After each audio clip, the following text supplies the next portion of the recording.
भारतीय इतिहास के कुछ विषय भाग 3 उपनिवेशवाद और देहात। इसका उपभाग 1.4 जोतदारों का उदय। अभी तक हमने देखा वर्धमान रियासत हो या कोई और जमींदारी हो, जमींदार राजस्व को चुकाने में कोताही बरतते थे, आनाकानी करते थे या उनसे चूक होती थी। इसके हमने इससे पहली क्लास में उसकी चर्चा की थी, क्या क्या कारण थे जिस कारण से वो समय पर राजस्व कंपनी को नहीं दे पाते थे या ब्रिटिश उपनिवेशवादी शासन तक नहीं पहुंचा पाते थे। इस कारण उन्हें किन किन समस्याओं से गुजरना पड़ता था, हमने ये भी आपको पिछले उसमें बताया। आज 18वीं शताब्दी का प्रारंभ का समय था और हम इस विषय पर चर्चा करेंगे, जमींदारों की स्थिति क्या होती थी, कैसे थी, जमींदार मजबूत हो रहे थे या कमज़ोर हो रहे थे, जमींदारों का पतन हो रहा था या उत्थान हो रहा था। हमारे आध्यात्मिकता में अगर हम देखें या वास्तविकता में देखें, मनोविज्ञान के दृष्टि से देखें तो एक बात निश्चित है, जिसका उत्थान होता है उसका पतन अवश्य होता है। चूँकि जमींदारी प्रथा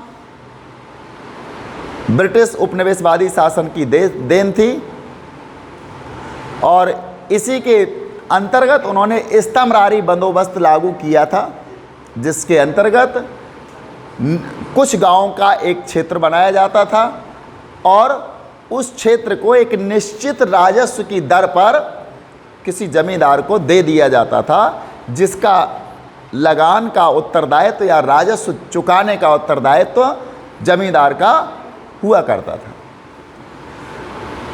जमींदारों को विभिन्न कारणों के कारण या तो राजस्व प्राप्त नहीं हो पाता था या होता था तो वो जानबूझकर चुकाते नहीं थे।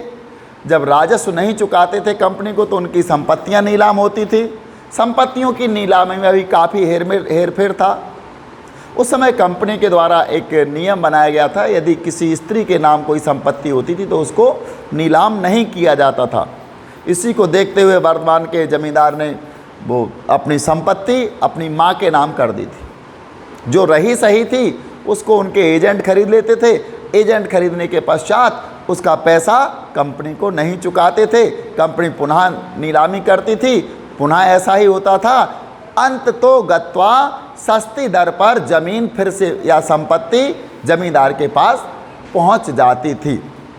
आज हम देखेंगे आज के इस वीडियो में आगे जमींदारों की क्या स्थिति होने वाली है। तो आज 1.4 में दिया गया है जोतदारों का उदय। जमींदार संकट से जूझ रहे थे, यानी 18वीं शताब्दी के प्रारंभ में जमींदार संकट से जूझ रहे थे और इसी दौरान गांव में या उनके क्षेत्र में दूसरी ओर धनी किसान जो थे उन्होंने अपने समूह बना रखे थे। धनी किसानों के कुछ समूह गांव में अपनी स्थिति मजबूत कर रहे थे। जो किसान धनी होते थे वो अपना एक समूह बना लेते थे और गांव में अपनी स्थिति को मजबूत करने में जुटे हुए थे। फ्रांसिस बुकानन के उत्तराधिकारी यानी फ्रांसिस बुकानन के उत्तरी बंगाल के दिनाजपुर जिले से के सर्वेक्षण में हमें धनी किसानों के इस वर्ग का, जिन्हें जोतदार कहा जाता था, विशाल विवरण देखने को मिलता है। यानी कहना चाहिए कि फ्रांसिस बुकानन एक भारत में आया हुआ विदेशी यात्री था, सर्वेक्षक भी था, जो अंग्रेज सरकार ने इसको नियुक्त किया था और इसने उत्तरी बंगाल के दिनाजपुर जिले के सर्वेक्षण में उसने सर्वेक्षण किया था। उत्तरी बंगाल में दिनाजपुर जिला था, उसका फ्रांसिस बुकानन ने सर्वेक्षण किया था और इस सर्वेक्षण से हमें धनी किसानों के इस वर्ग का, जिन्हें जोतदार कहा जाता था, धनी किसानों का ये वर्ग था, इनको जोतदार कहा जाता था, विशद विवरण देखने को मिलता है। यानी उत्तरी बंगाल का जो दिजनापुर जिला था उस जिले में उसने सर्वेक्षण किया और उस सर्वेक्षण से हमें धनी किसानों के इस वर्ग का पता चलता है जिन्हें जोतदार कहा जाता था। 19वीं शताब्दी के प्रारंभिक वर्षों तक आते आते, यानी 18वीं शताब्दी से प्रारंभ होकर 19वीं शताब्दी के प्रारंभिक वर्षों तक आते आते जोतदारों ने जमीन के एक बड़े हिस्से पर अपना नियंत्रण स्थापित कर लिया था। उनके पास कभी कभी तो कई हजार एकड़ जमीन उनके पास इकट्ठी हो जाती थी। कई जमींदार कई हजार एकड़ जमीन अपने पास अर्जित कर लेते थे। स्थानीय व्यापार और साहूकार, जब इतनी बड़ी जमीन पर जोतदारों का अधिकार हो गया, बड़ी बड़ी एक हजार एकड़ जमीन पर जोतदारों का नियंत्रण हो गया गांव में, तो उन्होंने क्या किया, वहां के स्थानीय साहूकार जो कि आवश्यकता पड़ने पर धन किसी को देते थे, तो स्थानीय व्यापार और साहूकारों पर जोतदारों का नियंत्रण हो गया। चूंकि जोतदार बहुत बड़ी शक्ति हो गए थे, इनके पास हजारों एकड़ भूमि के मालिकाना हक थे, स्वामित्व था इनके पास, तो इन्होंने वहाँ के स्थानीय व्यापार पर और साहूकारों पर अपना नियंत्रण स्थापित कर लिया था। इस प्रकार वे उस क्षेत्र के गरीब काश्तकारों पर व्यापक शक्ति का प्रयोग करते थे और व्यापार पर और वहाँ के साहूकारों पर तो नियंत्रण ने स्थापित किया। साथ ही साथ जो गरीब काश्तकार थे, गरीब काश्तकार का मतलब है जो गरीब किसान हुआ करते थे, उनके ऊपर ये अपनी शक्ति का व्यापक प्रयोग करते थे। कौन? जोतदार। एक वो वर्ग था जो कृषक या जो काश्तकार, खेत में जाकर के जो काम करने वाले लोग थे, उनसे स्वयं कृषि करते थे। उनके और जमींदार के बीच में एक नया वर्ग खड़ा हो गया था, इसका नाम था जोतदार। तो ये क्या करते थे? गरीब काश्तकारों के विरुद्ध अपनी शक्ति का व्यापक प्रयोग करते थे। उनकी जमीन का काफी बड़ा भाग बटाईदार जो जोतदार होते थे, उनकी जमीन किनके पास होती थी? बटाईदारों के पास। बटाईदारों का काम क्या होता था? फ्रांसिस बुकानन लिखता है, बटाईदार आते थे, अपनी जमीन मतलब जो जिस भी जोतदार की वो जमीन को ले लेते थे कृषि के लिए, वो अपने हल लाते थे, अपने बैल लाते थे, उस पर मेहनत करते थे और जो भी उपज होती थी उसका आधा भाग जोतदारों को दे देते थे। शेष से वो अपना खर्च चलाते थे। बटाईदारों यानी अधियारों या वर्गादारों, इसका मतलब है जो आधी फसल लेते थे, उपज का आधा हिस्सा लेते थे, उन्हें अधियारों कहा जाता था। और वर्गादारों का मतलब है वो जो 1/4 फसल से भी संतुष्ट हो जाते थे। तो अधियारों या वर्गादारों के माध्यम से जोता जाता था, यानी जोतदारों की जमीन का बड़ा हिस्सा बटाईदारों या वर्गादारों के द्वारा जोता जाता था, जो खुद अपने हल लाते थे, खेत में मेहनत करते थे और फसल के बाद उपज का आधा हिस्सा जोतदारों को दे देते थे।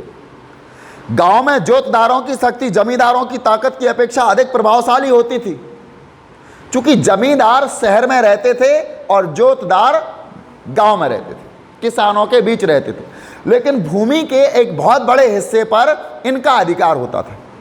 ये स्वयं खेती नहीं करते थे, बल्कि बटाईदारों से ये खेती करवाते थे। छोटे काश्तकारों से या बटाईदारों से ये खेती करवाते थे, लेकिन रहते थे गांव में। जब ये गांव में रहते थे तो किसानों के या काश्तकारों के ज़्यादा नज़दीक हुआ करते थे, क्योंकि जिनके साथ हम रहेंगे उनके नज़दीक भी तो रहेंगे। उनकी आवश्यकताओं को समय समय पर पूरा करना, उनके सुख दुख में सम्मिलित होना इत्यादि चीज़ों के कारण जोतदारों का उन पर अच्छा नियंत्रण था।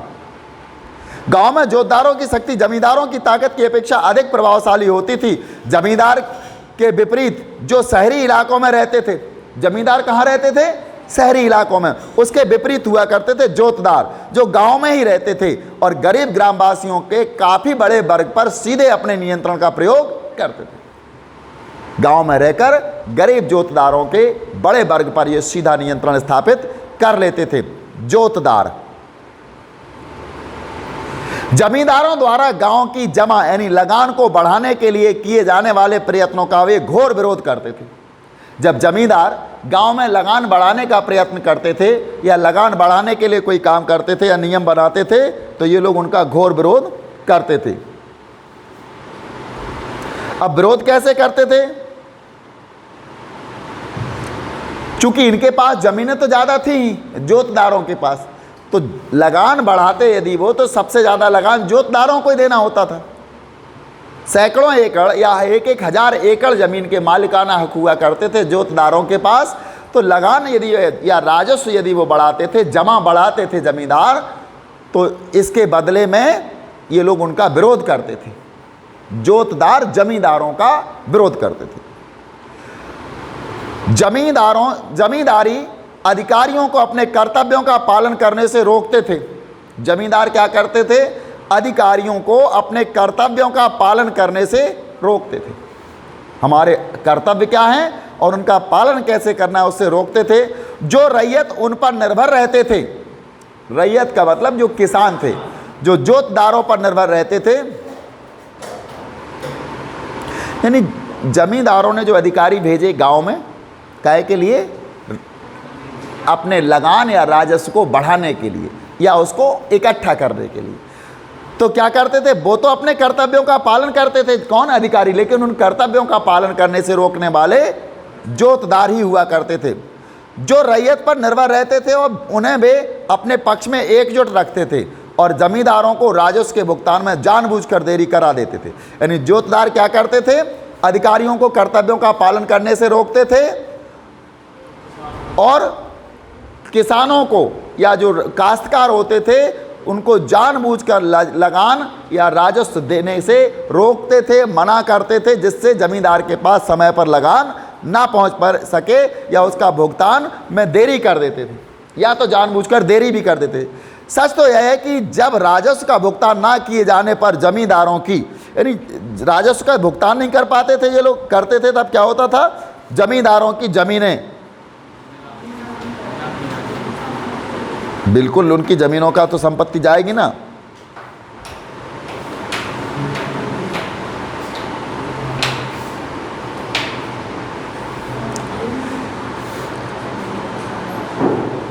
तो जमींदारों को नीलाम किया जाता था, यानी उनकी जमींदारियां बेच दी जाती थी। तब क्या होता था? उन जमीनों को वो ही खरीद लेते थे। कौन? जोतदार। जब जमींदारों की ज़मीनों को वो राजस्व नहीं चुका पाते थे कंपनी का, तो कंपनी उनकी ज़मीनों को नीलाम कर लेती थी। तो उस ज़मीन को जोतदार ही खरीद लेते थे, क्योंकि पैसा तो जोतदारों के पास था, उन्हीं ने तो ज़मींदार को नहीं दिया था, तो वो उस ज़मीन को खरीद लेते थे। उत्तरी बंगाल में जोतदार सबसे अधिक शक्तिशाली थे। हालांकि धनी किसान और गांव के मुखिया लोग भी बंगाल के अन्य भागों के देहाती इलाकों में प्रभावशाली बनकर उभर रहे थे। यानी उत्तरी बंगाल में जोतदार सबसे अधिक शक्तिशाली हो चुके थे 19वीं शताब्दी के आते आते। हालांकि धनी किसान और गांव के मुखिया लोग भी बंगाल के अन्य भागों के देहाती इलाकों में प्रभावशाली बनकर उभर रहे थे। किन्हीं किन्हीं गांव में जोतदारों के अलावा धनी किसान और गांव के मुखिया भी अपनी शक्ति को इकट्ठा करने में लग चुके थे। वो भी सोच रहे थे कि हम भी जोतदारों की तरह अपने अंदर शक्ति अर्जित कर लें। तो किन्हीं गाँव में तो धनी किसान और गांव के मुखिया भी बंगाल के अन्य भागों के देहाती इलाकों में प्रभावशाली बनकर उभर रहे थे। कुछ जगहों पर उन्हें हवलदार कहा जाता था, कुछ जगहों पर क्या? हवलदार कहा जाता था, और कुछ अन्य स्थानों पर वे गांटीदार या मंडल कहलाते थे। तो कुछ जगह पर उनको क्या? हवलदार कहा जाता था। किनको? जो गांव के धनी किसान होते थे, गांव के जो धनी किसान हुआ करते थे, और गांव के मुखिया जो प्रभावशाली एक वर्ग के रूप में उभर रहे थे, तो उनको कुछ जगह पर हवलदार और कुछ जगह पर गांटीदार या मंडल कहलाते थे। उनके उदय से जमींदारों के अधिकार का कमजोर पड़ना अवश्यंभावी था। जैसे उनका उदय हुआ तो जमींदारों के अधिकार कमजोर पड़ने लगे। यहाँ एक सारणी या टेबल के द्वारा समझाने का प्रयास किया गया है कि किस प्रकार का उनका पद सोपान था, किस प्रकार का उनका अधिक्रम था। यानी औपनिवेशिक शासक कंपनी का क्या रोल था, किस प्रकार से राजस्व वसूल किया जाता था। बंगाल का पूरा एक खाका, एक टेबल के माध्यम से, एक सारणी के माध्यम से यहाँ दिया जा रहा है। सबसे ऊपर था कंपनी राज, सबसे ऊपर था कंपनी का राज, ये था उपनिवेशवादी शासन। अब सब कुछ जो होता था इसने निश्चित किया था स्तंभरारी लगान या स्तंभरारी राजस्व, ये प्रणाली उसने बंगाल में प्रारंभ की थी। और इसके अंतर्गत कई गांवों का एक समूह एक जमींदारी कहलाता था और उन जमींदारियों को निश्चित उनका जो राजस्व होता था वो देना पड़ता था। और निश्चित राजस्व पर जो जमींदार जमीन को ले लेता था वहाँ की, वो वहाँ का राजस्व वसूल करने का अधिकारी हो जाता था और वो किसानों से, काश्तकारों से राजस्व वसूल करके कंपनी को देता था। तो इसके बाद दूसरे नंबर पर आता था जमींदार, ये राजस्व देते थे, यहाँ आता था राजस्व। और इसके बाद नंबर किनका था? जमींदारों का। जमींदार, और जमींदारों का काम क्या होता था? अनेक गांवों पर नियंत्रण रखते थे। जमींदार क्या करते थे? अनेक गांवों पर नियंत्रण।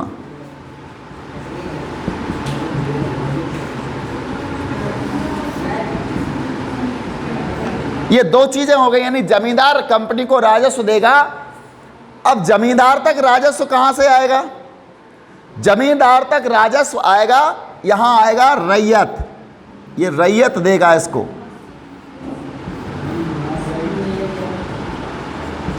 रैयत का मतलब है किसान, अंग्रेजी में इसका आशय, या अंग्रेज लोग इससे आशय किसान से लगाते थे। तो ये रैयत, रैयत क्या करेगा? रैयत भी खेती नहीं करने वाला है, इसने जमीन तो ले ली लेकिन ये खेती नहीं करेगा। और ये सिक्मी रैयत, सिक्मी रैयत कौन होते थे हम ये भी आपको बताते हैं। सिक्मी रैयत, सिक्मी रैयत वो होते थे जो रैयत से पट्टे पर जमीन ले लेते थे। रैयत ने जमींदार से ली और जमींदार ने रैयत को दे दी। रैयत ने क्या किया? उस जमीन को पट्टे पर, गरीब किसान जो होते थे जिनको पट्टे पर देते थे तो वो सिक्मी रैयत कहलाते थे। तो यहाँ आ गया सिक्मी रैयत से लगान या राजस्व पहुंचता था रैयत पर, रैयत से जमींदार पर और जमींदार से लेकर के कंपनी पर पहुंच जाता था। अब इसी में से कुछ और नई नई चीजें प्रारंभ हुई, जैसे कि ये थी रैयत। रैयत में से ही क्या बने? जोतदार। रैयत में से बन गए जोतदार। जोतदार ये रैयत से बने थे, जो जमींदारों से जमीन लेते थे ना वो रैयत कहलाए। और रैयत में से कुछ लोग बन गए जोतदार, मतलब ये धनी किसानों के समूह। चूंकि रैयत भी किसान होता है और जिनमें जो धनी किसान थे गांव में, उन्होंने अपने आप को जोतदार के रूप में स्थापित कर लिया। यानी ये होते थे धनवान किसान, व्यापारी और महाजन, यानी साहूकार भी इन्हीं में शामिल हो जाते थे। धनवान किसान, धनवान किसान, व्यापारी और महाजन यानी साहूकार।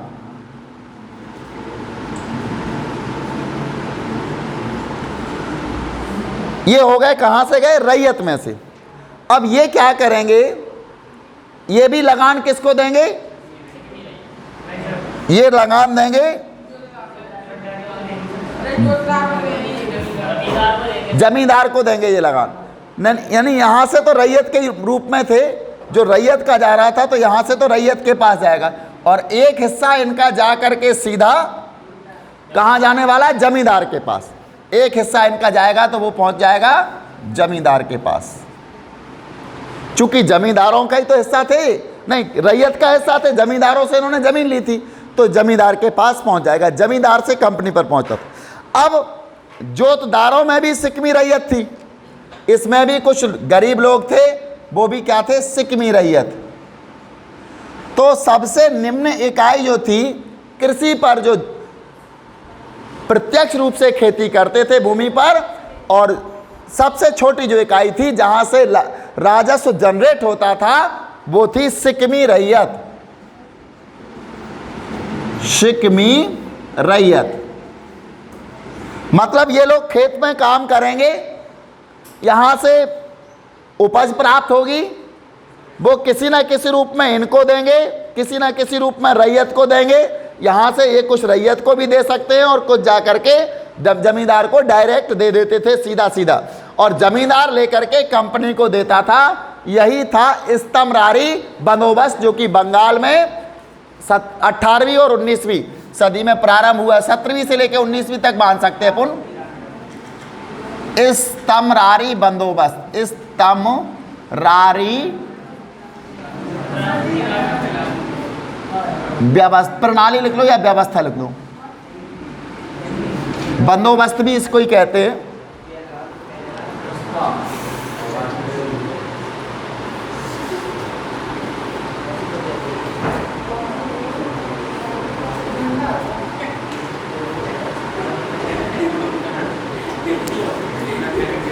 यहां एक बार और सामने आती है, जमींदार का कंपनी को राजस्व अदा करने के लिए गांव पर राजस्व संबंधी मांग निर्धारित करने के लिए जिम्मेदार थे। यानी जमींदार क्या करता था, कंपनी को राजस्व अदा करने के लिए जिम्मेदार था। दूसरा आता है इसमें ये गांव पर राजस्व संबंधी मांग निर्धारित करने के लिए जिम्मेदार थे। नहीं, जमींदारों का एक भाग जो होता था, गांव में से कितना हमें राजस्व लेना है, इसके लिए जिम्मेदार थे।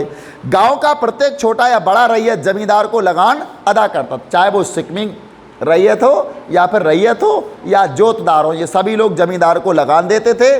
जोतदार अन्य रैयतों को उधार देते थे और अपनी उपज बेच देते थे। जो जोतदार होते थे, चूंकि धनी थे, इनके पास कई सौ एकड़ या एक हजार एकड़ जमीन हुआ करती थी, तो ये क्या करते थे, ये रैयत को उधार दे देते थे और अपनी उपज बेच देते थे।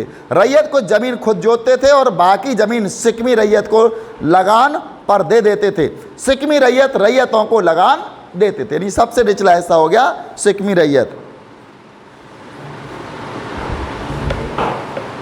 यहां एक चित्र दिया है बंगाल के गांव का दृश्य। स्रोत वन है इसमें एक, दिनाजपुर के जोतदार। स्रोत वन में दिनाजपुर के जोतदार के बारे में हमें जानकारी दी जा रही है। बुकानन ने बताया कि उत्तरी बंगाल के दिनाजपुर जिले के जोतदार किस प्रकार जमींदार के अनुशासन का प्रतिरोध और उसकी शक्ति की अवहेलना किया करते थे। मतलब जो जोतदारों का नया वर्ग उदय होता है, और दिनाजपुर, बुकानन कहता है दिनाजपुर के जो जोतदार थे वो किस प्रकार से जमींदार के अनुशासन का प्रतिरोध करते थे और उसके आदेशों की अवहेलना करते थे। भूस्वामी इस वर्ग के लोगों को पसंद नहीं करते थे। भूमि के जो स्वामी होते थे, जमींदार, यानी जमींदारों के को ये पसंद नहीं करते थे, क्योंकि जमींदार उनसे राजस्व लेते थे। तो भूस्वामी इस वर्ग के लोगों को पसंद नहीं करते थे। लेकिन यह स्पष्ट है कि इन लोगों का होना बहुत जरूरी भी था, क्योंकि इनके बिना जरूरतमंद काश्तकारों को पैसा उधार कौन देता।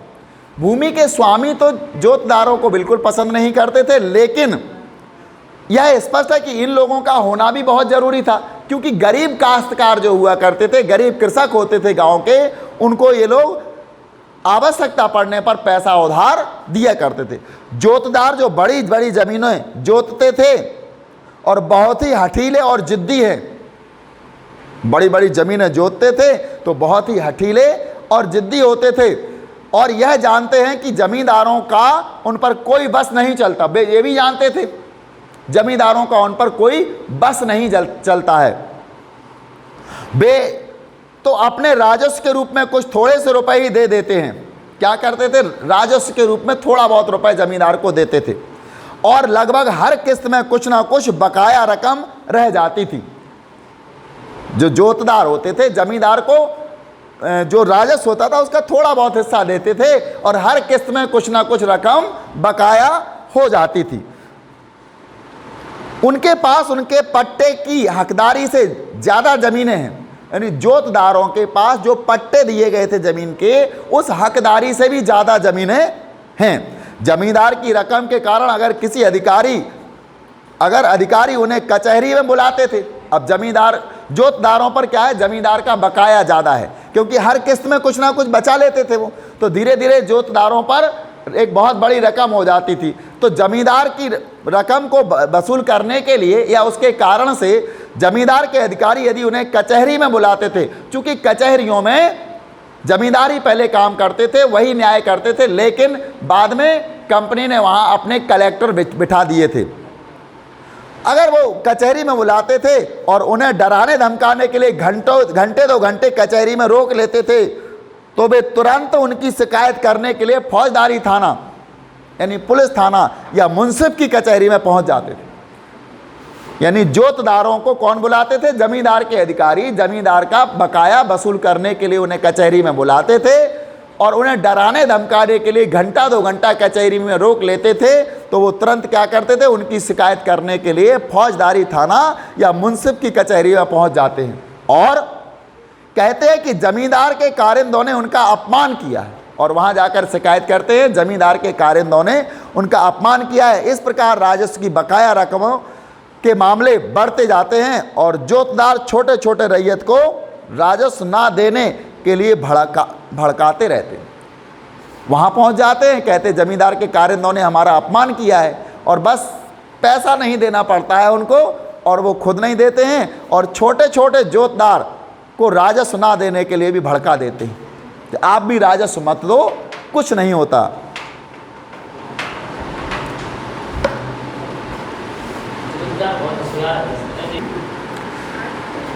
एक 1.5 जमींदारों की ओर से प्रतिरोध। जब 17वीं 18वीं शताब्दी में बंगाल प्रांत में एक नए वर्ग का उदय हुआ जिसका नाम था जोतदार, इनका बंगाल प्रांत में या जमींदारियों में अच्छा खासा प्रभाव और नियंत्रण होने लगा।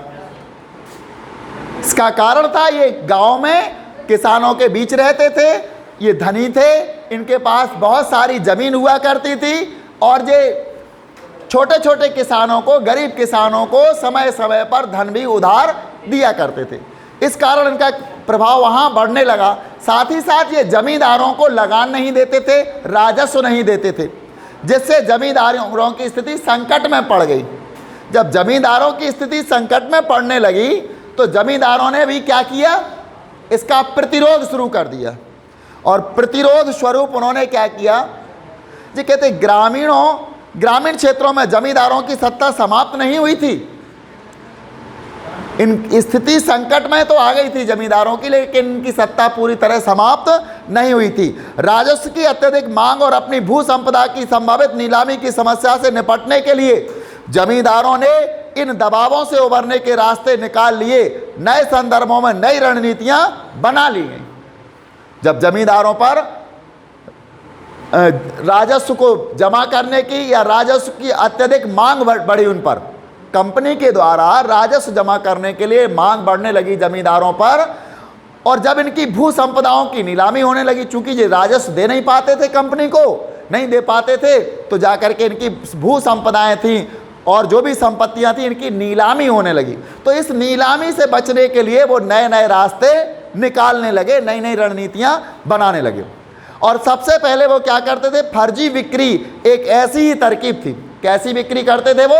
फर्जी बिक्री एक ऐसी ही तरकीब थी। इसमें कई तरह के हथकंडे अपनाए जाते थे, कई प्रकार के हथकंडे इसमें अपनाए जाते थे। वर्धमान के राजा ने पहले तो अपनी जमींदारी का कुछ हिस्सा अपनी माता को दे दिया। वर्धमान जो थे, वर्धमान के राजा थे जो कि वहाँ के जमींदार के रूप में स्थापित हो गए थे, उन्होंने पहले तो अपनी जमीन का या अपनी संपत्ति का कुछ हिस्सा अपनी माता को दे दिया, अपनी जमींदारी का कुछ हिस्सा अपनी माता को दे दिया, क्योंकि कंपनी ने यह निर्णय ले रखा था कि स्त्रियों की संपत्ति को नहीं छीना जाएगा।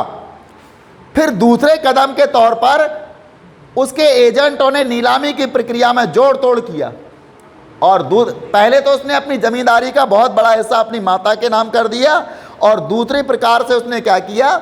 दूसरे कदम के तौर पर उसके एजेंटों ने नीलामी की प्रक्रिया में जोड़ तोड़ किया। कंपनी की राजस्व मांग को जानबूझकर रोक दिया गया, और कंपनी की जो राजस्व मांग थी उसको जानबूझकर जमींदारों के द्वारा रोक दिया गया था। यानी वर्धमान के जमींदार ने कंपनी को जो राजस्व देना था वो जानबूझ करके रोक दिया गया, और भुगतान ना की गई बकाया राशि बढ़ती गई। जब भू संपदा का कुछ हिस्सा नीलाम किया गया तो जमींदार के आदमियों ने ही अन्य खरीदारों के मुकाबले ऊंची ऊंची बोलियां लगाकर संपत्ति को खरीद लिया। आगे चलकर उन्होंने खरीद की राशि को अदा करने से इनकार कर दिया। इसलिए यानी आगे चलकर वो क्या करते थे, उनके जो एजेंट होते थे ऊंची ऊंची बोलियां लगा करके ज़मीन ले लेते थे जमींदार की, और उसके बाद वो जो धन उन्हें कंपनी को देना होता था एजेंटों को, वो नहीं देते थे। इसके बाद कंपनियां फिर क्या करती थी, पुनः इसके लिए वो नीलामी करवाती थी, यानी कंपनी पुनः उस भूसंपदा को बेचना पड़ता था।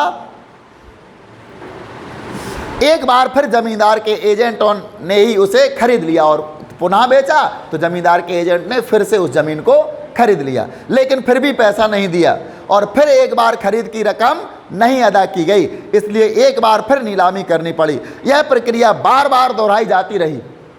वर्तमान में ये प्रक्रिया बार बार दोहराई जाती रही। बेची जाए तो एजेंट खरीदते थे और वो कंपनी को कीमत नहीं चुकाते थे, फिर नीलामी होती थी, फिर खरीदी जाती थी। बार बार इसको दोहराया जाता रहा। अंत तो गत्वा राजा और नीलामी के समय बोली लगाने वाले थक गए। जब किसी ने भी बोली नहीं लगाई तो उस संपदा को नीची कीमत पर फिर जमींदार को ही बेचना पड़ा। जमींदार कभी भी राजस्व की पूरी मांग नहीं अदा करता था। इस प्रकार कंपनी कभी कभार ही किसी मामले में इकट्ठी बकाया राजस्व की राशियों को वसूल कर पाती थी, यानी जमींदार तो देते नहीं थे, तो फिर कंपनी बड़ी मुश्किल से इकट्ठा कर पाती थी। ऐसे सौदे बड़े पैमाने पर हुए। सन 1793 से 1801 के बीच बंगाल की 4 बड़ी जमींदारियों ने, जिनमें बर्धमान की जमींदारी भी एक थी, अनेक बेनामी खरीदारियां की, जिनसे कुल मिलाकर 30 लाख रुपए की प्राप्ति हुई। मतलब जो 4 बंगाल की बड़ी बड़ी जमींदारियां थीं, इन्होंने बेनामी खरीदारियां की। बेनामी का मतलब है किसी और के नाम पर लेते थे, अधिकार उनका ही होता है, उसको कहते हैं बेनामी खरीदारी। तो इन्होंने बेनामी खरीदारियां की, जिनमें कुल मिलाकर 30 लाख रुपए की प्राप्ति हुई। नीलामियों में की गई कुल बिक्रियों में से 15% सौदे नकली थे। जितनी भी नीलामी में बिक्री होती थी, कंपनी नीलाम करवाती थी, उनमें 15% सौदे नकली थे। जमींदार लोग और भी कई तरीकों से अपनी जमींदारी को छीनने से बचा लेते थे। जब कोई बाहरी व्यक्ति नीलामी में कोई ज़मीन खरीद लेते थे तो उन्हें हर मामले में उसका कब्जा नहीं दिया जाता। उन्हें यानी बाहर का व्यक्ति यदि आकर जमींदारी की ज़मीन खरीद लेता है नीलामी के समय, तो वो कब्जा नहीं ले पाता था। उसको कब्जा लेने वो आता था तो लठियाल जानते हो, लाठी वाले कुछ होते थे जमींदारों के पास, वो उसको ज़मीन पर कब्जा नहीं लेने देते थे।